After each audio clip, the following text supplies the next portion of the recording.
Let's talk about something we don't say out loud enough. Making friends as an adult is hard, not because you're doing something wrong, but because life shifts and the way we used to meet people just disappear. I'm doing this episode because I see so many of you in your 30s, 40s, and beyond quietly wondering, is it just me? Why does it feel so hard to find real connections at this stage of life? And I don't want you to feel like you are the only one navigating these. So, in this episode, I'm going to walk you through what's really going on when it comes to adult friendships, why it's not your fault, and what you can actually do to start building real relationships again without pretending, without chasing, and without feeling like you are missing something. And to be honest, this is personal because I had one of those moments recently, a conversation that made me reflect on how friendships have shifted in my life. Welcome to At What Point, the podcast where we dive into the real, raw, and rewarding journey of personal and professional growth. I'm Catherine, your host, here to guide you through mindset shifts, powerful aha moments, and the resilience it takes to thrive no matter what life throws your way. Whether you're climbing the corporate ladder, taking the leap into entrepreneurship, or just looking for that boost of motivation, you are in the right place. Let's dive in. Last week, I went to dinner with a woman I met at a networking event. One of those people you meet as an adult and feel like, oh wow, I can actually breathe around you. The energy was effortless, not small talk, just one of those safe, soul refreshing conversations that jumps from politics to motherhood to what we are really feeling as ambitious women trying to hold it all together. At one point, she asked me, if you throw a birthday party tomorrow, how many close friends will you actually invite? And without skipping a beat, I said, honestly, I don't have any friends here. I didn't say it in a sad way, just in a truthful way. Because the truth is, friendships look so different now than it did even 10 years ago. She looked surprised, like, wait, you? But that's it. Most people don't talk about this. We assume everyone else is booked and busy with their tight little circle, and we are the only ones wondering why it feels so quiet on our end. And I want to pause here because I know someone is listening thinking, yep, that's me. So let's unpack this.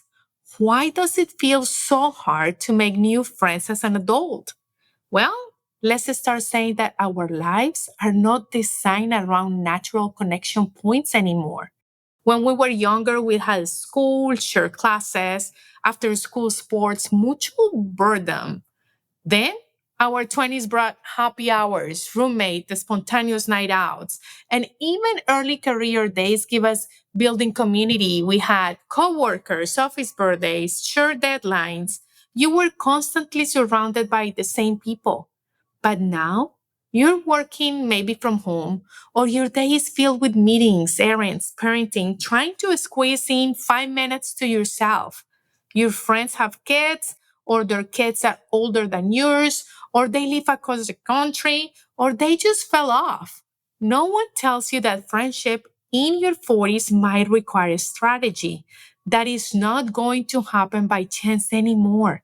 And unless you are being intentional, unless you are actively creating a space for connection, a friendship is not going to show up.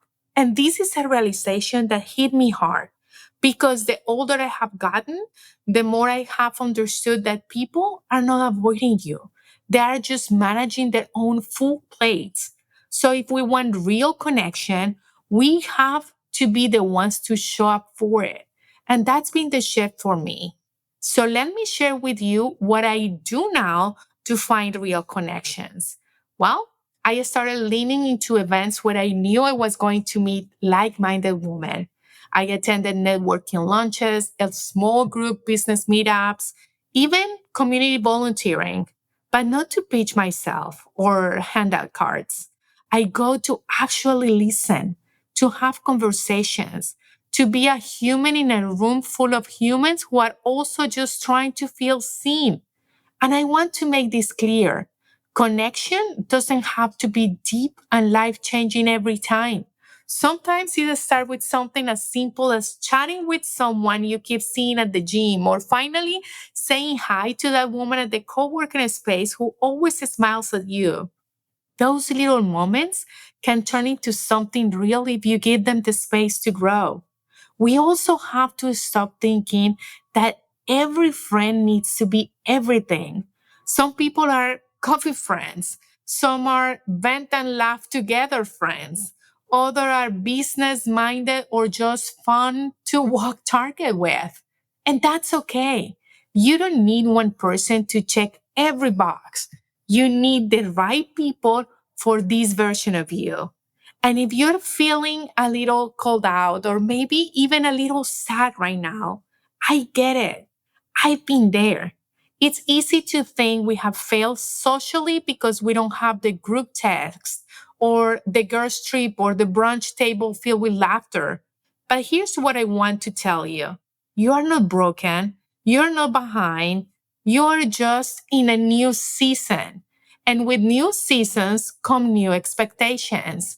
Some of the friendships I had in early chapters, well, they faded. And not because anything bad happened. We just grew. Our lives pulls us in different directions. And that doesn't mean the friendship wasn't real. It just means it was real for the season it was meant to be. So if you have been quietly feeling disconnected, wondering why it seems so easy for everyone else, this is your reminder that connection takes effort now. That doesn't make it fake. It makes it valuable. It's okay if your circle looks different now.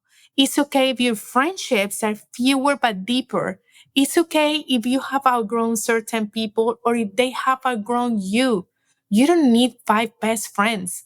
You need 1 or 2 people who really see you, who you can text and say, hey, you free for coffee next week?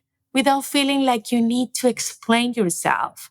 And if you don't have those people yet, that doesn't mean something's wrong with you. It just means you might have to be the one to open the door first. So before we wrap this up, I want to leave you with this.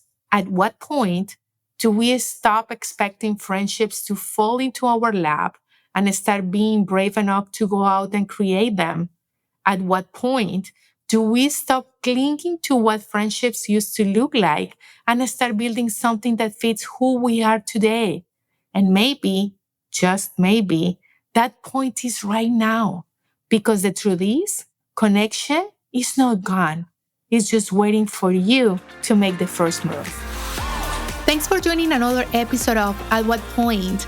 I hope today's conversation sparked some inspiration for your journey of growth and transformation. If you enjoyed this episode, don't forget to visit katherinebeltran.com/podcast for show notes, special discounts on coaching packages, and freebies to help you keep moving forward. And last but not least, if you haven't already, make sure to subscribe so you never miss a show. See you next time.